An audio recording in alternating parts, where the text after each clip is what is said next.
Ayyuhal hadirun rahimakumullah. Imam At-Tabari menjelaskan begitu gamblang bahwa di surah Al-Baqarah ini masih konsisten menjelaskan tentang orang munafik, bahwa betapa berbahayanya orang munafik itu ya sangat berbahaya. Maka kita itu dilarang untuk menggaulinya karena menular. Saking bahayanya, tidak ada dosa yang lebih besar yang dosa munafik. Orang yang bermuka dua, ya toh, ke siapa dia ngomong apa, ke orang lain dia ngomong berbeda. Itulah orang munafik. Untuk itu maka Allah berkas di sini menjelaskan begitu gamblang tentang munafiknya seseorang. Karena memang munafik itu awalnya beriman mereka. Munafik itu awalnya beriman. Di kemudian hari karena satu hal, urusan perut barangkali, maka dia bisa menukar keimanan itu dengan kebatilan. Makanya di sini di ayat sebelumnya, di ayat 13 barangkali apa ya 13 minyak? Wa idza qila lahum aminu kama amanan nas, wa idza, dan tatkala qila dikatakan lahum kepada mereka aminu kama amanan nas, iman kabeh sira wong munafik seperti imannya orang beriman itu loh. Qalu, orang munafik menjawab, anu'minu kama amanas sufaha, opo iya satu beriman kepada orang yang dobel. Jadi sufaha itu dari kata safihun, safiha bis sufaha. Jadi kita ini orang yang dicap sudah beriman pada Allah,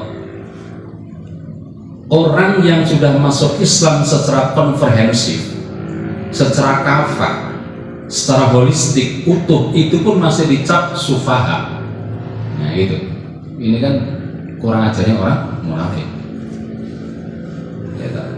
Kita ini sudah masuk Islam secara kafah, itu pun masih dicap sufaha. Kita tuh dianggap anak kecil, karena sufaha itu bocah lebutan kan, bocah cilik. Masa kita menyerahkan sesuatu ke orang yang nggak punya akal? Contoh, anak usia 2 tahun atau 3 tahun, kita sudah tanggung jawab, kan nggak mungkin. Kita itu dianggap anak usia 3 tahun. Betapa lemahnya akal kita. Itu orang munafik. La ta'tu amwalakum ila subha, jangan serahkan hartamu kepada orang sufaha. Jadi betapa mereka tidak percaya kepada kita.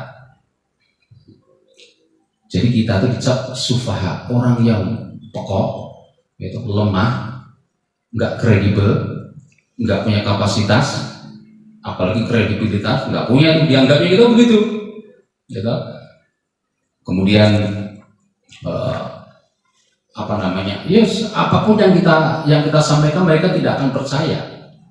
Bahkan kita tuh dianggap sufaha itu, alah mereka kan umatnya Muhammad itu orang-orang miskin semua. Masa kita percaya ke mereka yang nggak berkesempatan, yang orang berkesempitan, nggak level kan gitu, orang-orang begitu ya. Jadi ya itulah, kita tuh dicap sufaha, orang yang pokok, orang yang nggak punya apa-apa, lemah segala sesuatu, baik lemah secara ekonomi, lemah sosial, lemah finansial, dan lemah segalanya. Itu jahatnya mereka.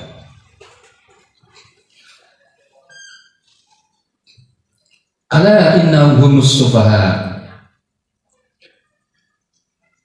ketahuilah mereka lah sebenarnya yang dobel.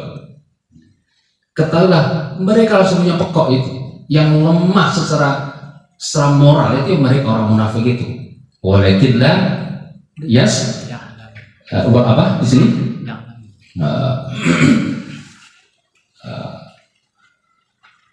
Ala innahum sufaha walakin la ya'lamun, tapi mereka enggak tahu. nggak sadar, nggak menyadari kalau mereka itu adalah yang pekok, yang lemah segalanya. Jadi orang yang sudah berani menukar, mengganti sebuah keimanan dengan kesesatan, itu munafik. Artinya munafik itu orang yang berjalan lari dari sebuah kebenaran. Itu orang munafik. Insya Allah kita dijauhi dari dua muka itu, berbahaya. Ya. Hanya Allah yang menyadarkan mereka. Kalau Allah menghendaki. Ya itulah. Makanya ketika ya mereka sebenarnya bukan tidak tahu sebenarnya, karena urusan perutnya barangkali ya. Begitu. Ketika Allah sudah menyempurnakan wa nafsi wa masawwaha di surat As-Sams juga, wa nafsi wa masawwaha, ini seorang subhanahu wa nafsi wa masawwaha, saat Allah menyempurnakan jiwa raga kita sempurna. Oh si fulan raganya seperti ini, jiwanya seperti ini, kira-kira mampu untuk diajak dialog sama Allah itu sempurna, dia bisa menjawab.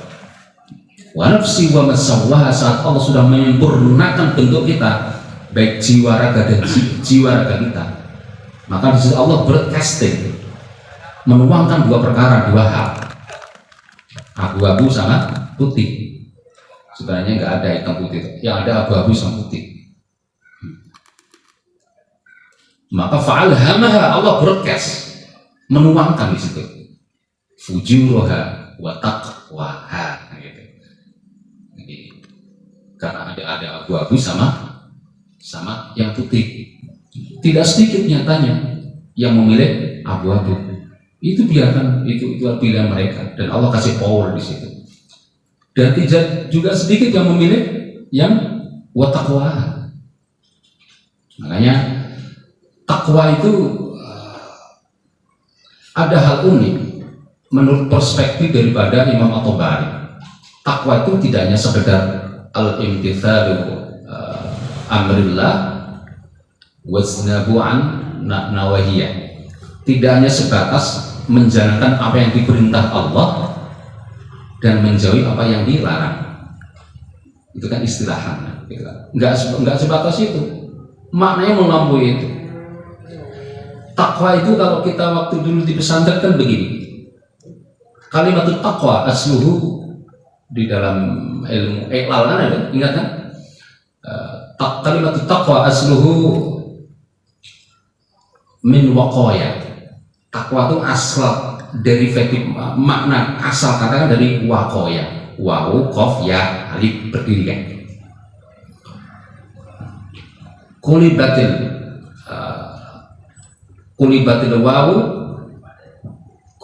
wawu ta'an, diganti huruf wawu menjadi ta.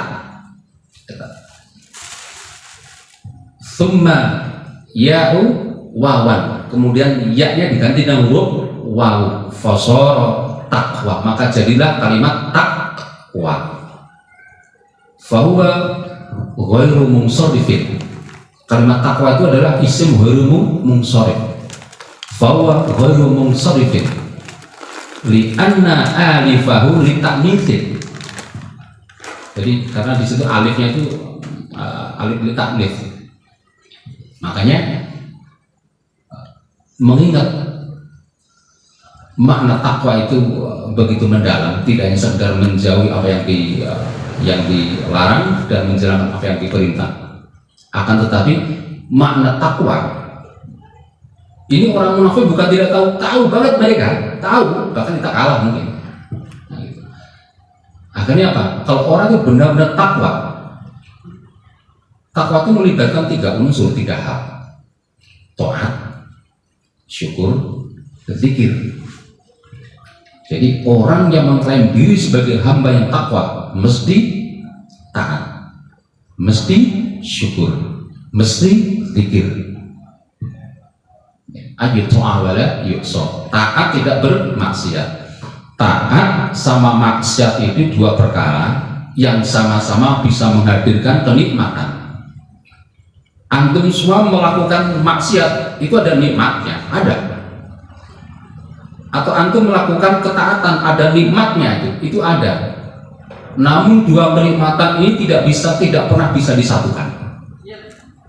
Nikmatnya maksiat seperti itu, nikmat taat juga seperti itu. Namun keduanya tidak bisa disatukan. Ayu ta'a wala yusor. Kalau kita taat ya jangan maksiat. Walaupun dua-duanya Allah kasih energi, walaupun dua-duanya Allah juga kasih kenikmatan. Ayat kuro wala yansa. Dimanapun dalam keadaan apapun kita mesti ingat sama Allah dan tidak boleh melupakan itu. Dan yang ketiga adalah ayashkura wala yukaffar. Syukur kepada Allah apapun yang Allah berikan kepada kita, baik sempat maupun sempit, ya toh, baik ada maupun gak ada, bodohan. Kita syukuri nikmat itu. Kaya sama miskin sama, saya udah sering ngomong. Wong sugih kalau wong sugih padha wae, tergantung bagaimana menikmatinya. Nah, hidup itu enggak lebih dari kopi. Kopi itu pahit. Kopi itu pahit. Cuman dia akan berasa manis tergantung teknis bagaimana kita bisa menikmatinya. Ada orang kaya tapi enggak cukup-cukup. Kan gitu. Ayolah hadirin rahimakumullah. Baik, kita mencoba mengikuti sudut pandang takwil daripada Imam Tabari ayat yang ke-14. Tadi Ustaz Hadi menyampaikan apa sih? 14 mana ya? Wa idza, nah di sini wa idza laqul ladzina, wa idza dan apabila laqul ladzina, mereka orang munafik itu kalau ketemu orang-orang munafik itu kalau ketemu alladzina amanu, jika orang munafik itu kalau ketemu wong kang iman, kalau ada munafik datang ke sini cuma dikasihkan begini. Jadi Abdullah bin Ubay atau Abu Sufyan atau dedegot munafik yang lainnya kalau ketemu Abu Bakar itu langsung menjabat tangan, marhaban, marhaban ya Abu Bakrin, atau dalam narasi yang lain marhaban ya As-Siddiq, selamat datang wahai As-Siddiq, engkau adalah Syekhul Islam, engkau adalah pembantu Rasulullah yang menemani Rasulullah di saat kelahiran, dan tidak sedikit hartamu kau korbankan demi perjuangan Islam. Enak kan? Kalau ketemu orang menjilat kita. Ya. Sama kalau ketemu Umar bin Khattab, ya Umar bin Al-Faruq kan? Engkau adalah haris Rasulullah, engkau adalah penjaga Rasulullah yang gagah perkasa.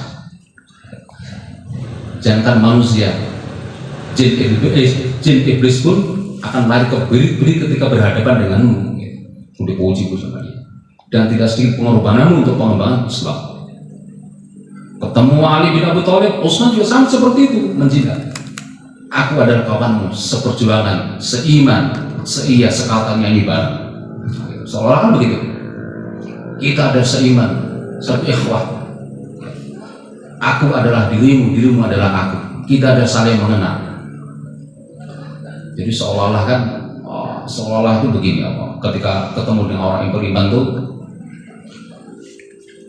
kita kan syarat orang bisa mengenal seseorang itu kan ada beberapa syarat. Aku mengenal Ali, aku mengenal Ustaz Hadi dan seterusnya, itu kan saya belum dikatakan, ini Bukhari belum dikatakan kenal ketika aku hanya mengenal nama kau Ali, hanya ismiyah. Mengenal seseorang itu benar-benar kenal ketika ismiyan, nama serah nama kita tahu, jismiyan postur tubuhnya seperti itu, fikriyan pola pikirnya seperti itu, minimal itu. Kenal nama, kenal jasadnya, dan kenal pola pikirnya. Itu baru imma ismiyan wa imma jismiyan wa imma fikriyan. Jadi insya Allah yang hadir di sini adalah satu fikrah, ya kan? Satu fikrah yang saling mendoakan. Ya, insya Allah kita akan bawa takdir ini bersama-sama nanti sampai di yaumil akhirahnya masuk surga selamanya. Kan begitu. Iya. Jadi ketika mereka bertemu orang beriman itu ya biasa ngomongnya aku iman, aku Islam. Qalu amanna. Namun wa idza khalau ila syayatinihim. Nah, Imam At-Tabari menerjemahkan syayatinihim ini bukan pemimpin. Kalau diterjemahkan ke Pak di tafsir-tafsir yang lain kan ini pemimpin kan. Ketika mereka bertemu dengan dedengkotnya mereka, dedengkot pemimpin mereka, tapi tidak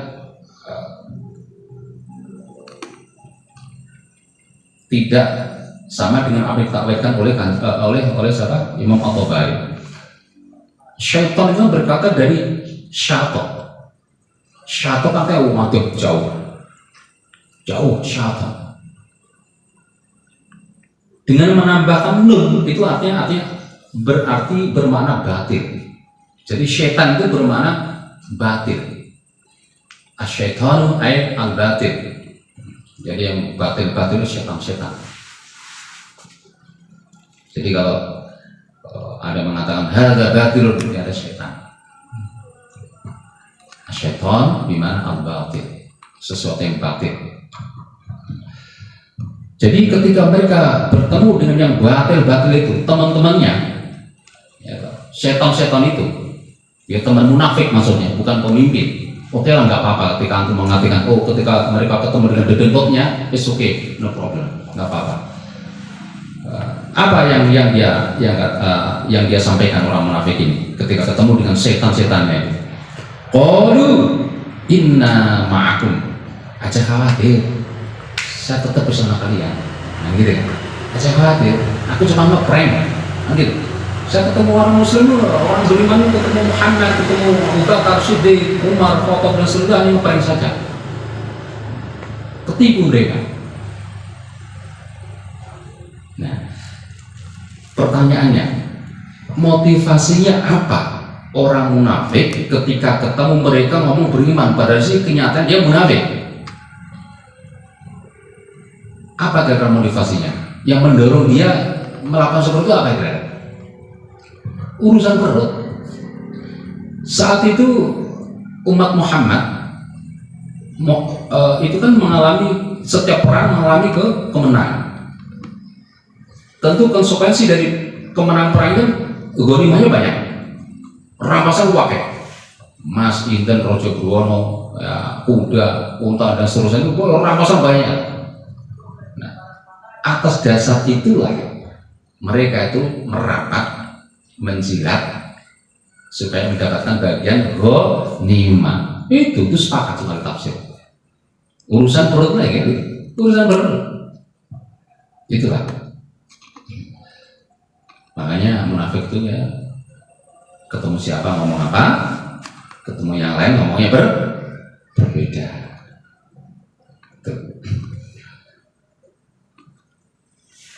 Qalu inna ma'akum innama nahnu mustahziun. Kami hanya bercanda saja, prank aja mereka itu.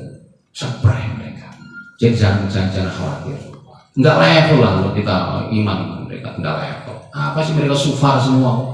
Orang lemah semua, secara finansial enggak punya. Sosial juga keukur mereka. Jadi inilah jahatnya orang-orang munafik. Orang munafik itu memang dari dulu. Hatta yaumul qiyamah. Bahkan nanti di akhir zaman itu dunia dipenuhi oleh orang-orang munafik.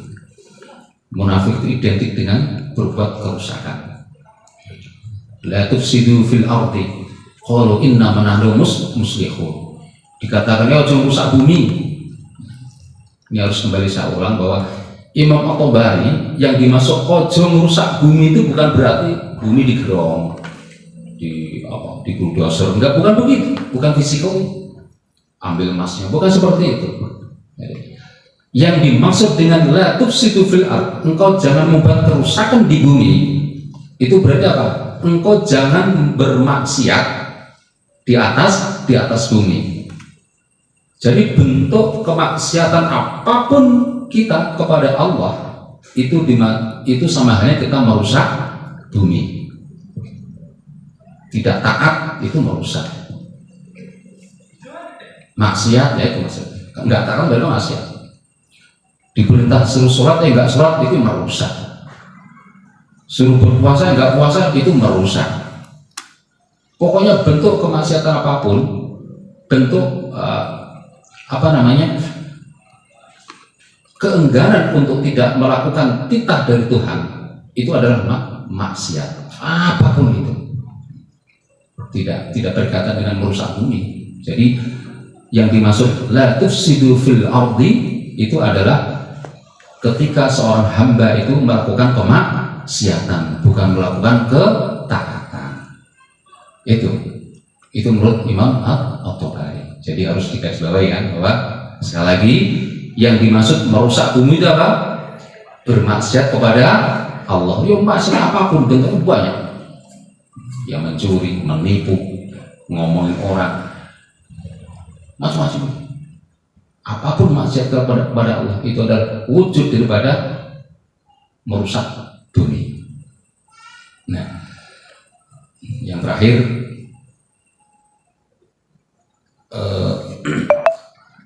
nanti kita lanjut dengan pertanyaan. Qalu inna ma'akum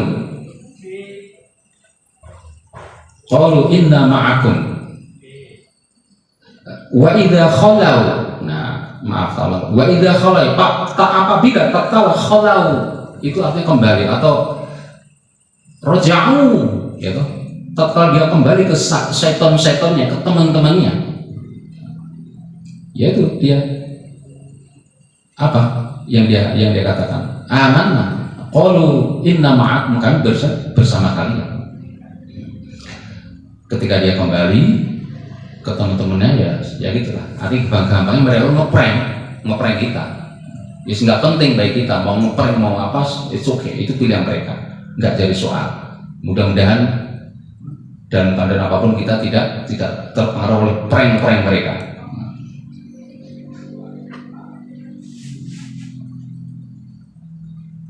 Qalu inna ma'akum innama nahnu mustahzi'un. Sesungguhnya kami ini hanya sekedar berpura-pura atau mempermainkan mereka. Jadi istahza'a, yastahzi'u kan gitu. Mempermainkan mereka. Ini gampang anak sekarang kan kami ngeprank kan gitu. Udah jangan percaya. Kami hanya mempermainkan mereka. Bercanda ke mereka. Santai aja. Yang penting kepentingan kita terpenuhi. Jadi dorongan apa? Orang munafik itu sampai merekat erat ya atau menjilat ke orang-orang Islam sehingga dia berani mengatakan aku beriman kepada apa yang sama seperti kalian. Apa dorongannya? Perut supaya dapat bagian dari ghanimah. Dan ini kita jangan kaget bahwa orang mencari ilmu itu kata Rasulullah bahwa pentingnya kita menghadiri di majelis ilmu itu. Inna lillahi fil ardi jannatan. Allah itu sesungguhnya Allah itu mempunyai surga di bumi. Allah itu mempunyai surga di bumi. Surganya apa? Majelis ilmi wa majlisul dzikir. Bahkan janji Allah memerintahkan malaikatnya ketika kita duduk di sini 1 jam atau 2 jam, maka malaikat itu khafat malaikat akan menaungkan atau memayungkan sayapnya kepada kita yang hadir di sini selama 1 jam. Tergantung kita berapa jam di sini. Andai kan kita duduk di sini 2 jam, maka malaikat akan memintakan ampun kepada kita yang duduk 2 jam di sini. Mintakan ampun kepada Allah selama 2 jam. Jadi kurang enak apa? Gitu. Jadi hadirnya kita di sini itu dinaungi oleh malaikat. Dan tidak cukup itu, malaikat juga memintakan ampun kepada Allah atas dosa-dosa kita yang pernah kita perbuat. Itu bisa dilihat nanti di hadis bahwa betulkah malaikat hadir di majelis ilmu dan memintakan ampun kepada Allah atas semua yang hadir. Andaikan semua orang tahu betapa besar ujroh atau reward orang yang hadir di majelis ilmu itu, maka yang sakit pun akan berdaya upaya untuk bisa hadir. Jadi tidak hanya sholat subuh aja. Majelis ilmu itu sudah dikata Allah sebagai apa? Taman surga. Jadi alasan apapun itu nggak ada suatu alasan untuk kita tidak bisa hadir di majelis ilmu dimanapun itu, selagi dia membahas tentang ilmu Allah. Nah, itu saudara, bahwa jangan pernah bosan untuk menggali ilmu dimanapun, dengan siapapun, dalam keadaan apapun.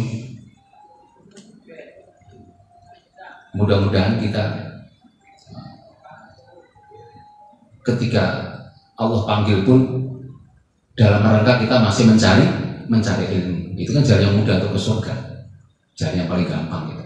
Enak orang cari ilmu, Allah panggil, enak itu, husnul khatimah.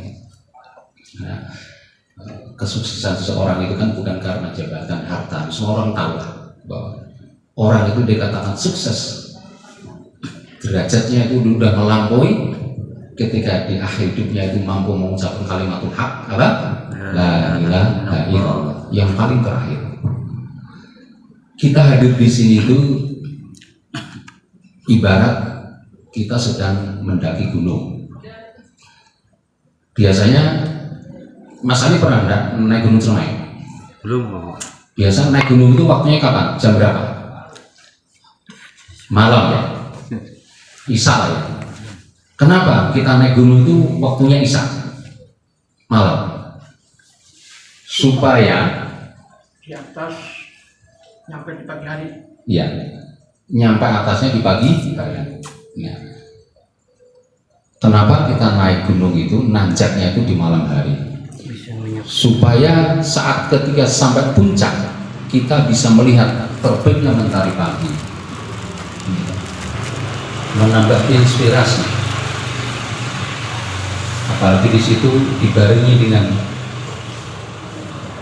air yang 250 cc ditambah H2O dan kafein yang 80% alias secangkir kopi panas. Nikmat minum secangkir kopi panas sembari menikmati melihat terbitnya mentari pagi. Refleksinya di mana ketika orang naik? Refleksinya apa?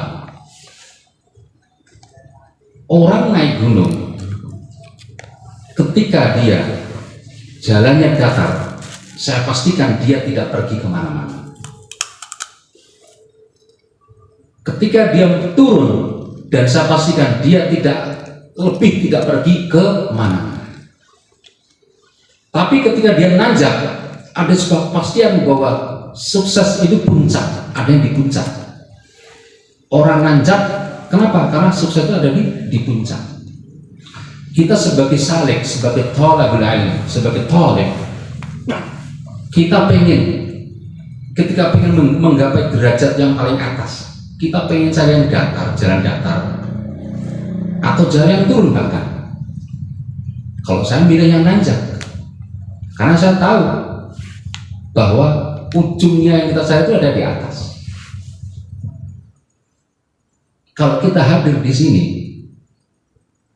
kok masih melakukan datar, apalagi turun, itu hanya wujudu kang adami, adanya seperti tidak adanya. Tentu berbeda dengan kita nanjak, karena memang ada di atas, di puncak itu. Makanya yang hadir di sini itu harus ada nilai tambah.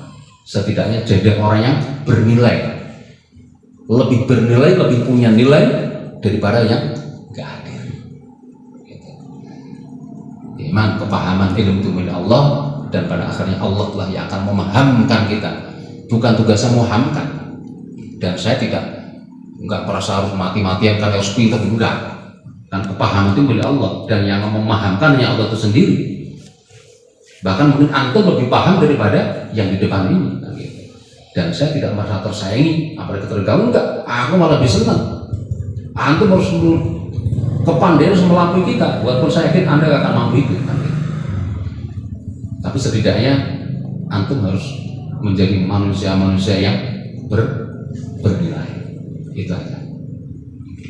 Insyaallah. Barakallahu li wa lakum fil Qur'an azim wa nafa'ani wa iyyakum bima fihi min ayatil hakim. Assalamualaikum warahmatullahi wabarakatuh.